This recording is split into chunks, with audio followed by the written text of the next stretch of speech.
સુરત તાપી જિલ્લાના પશુપાલકો માટે ખુશીના સમાચાર સામે આવ્યા છે।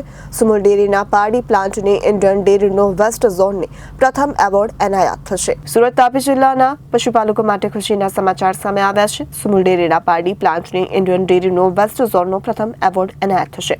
આગામી 17મી તારીખે નાગપુર ખાતે કેન્દ્રીય મંત્રી નીતિન ગડકરીના હસ્તે સુમુલ ચેરમેન માનસિંહ પટેલ એવોર્ડ સ્વીકારશે।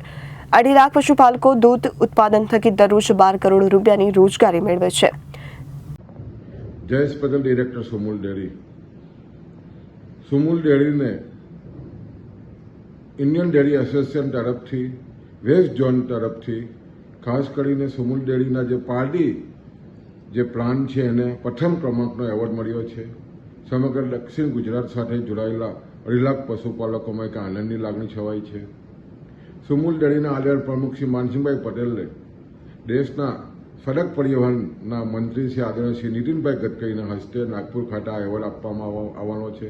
અને ખાસ કરીને જ્યારે સુમુલ ડેરી સાથે 2.5 લાખ પશુપાલકોને એક પ્રતિષ્ઠિત રોજગારી આપવામાં ડેરી સફળ થઈ છે।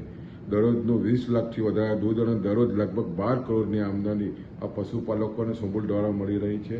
તમામ પશુપાલકોમાં એક ખૂબ જ આનંદની લાગણી છે। અને ખાસ કરીને નવી પાર્ટીનો જે પ્લાન્ટ છે ત્યાં 1 લાખ લીટરનો આઈસ્ક્રીમ પ્લાન્ટ અને 4 લાખ લીટરના પાવડર અને બટર પ્લાન્ટના જે વિશેષ કરીને સારી કામગીરીનો આ એવોર્ડ મળ્યો છે। એને કારણે સમગ્ર પશુપાલકોમાં આનંદ છે અને આવનારી 17મી તારીખે નાગપુરમાં આદરણીય પ્રમુખશ્રી આ સ્વીકારવાના છે।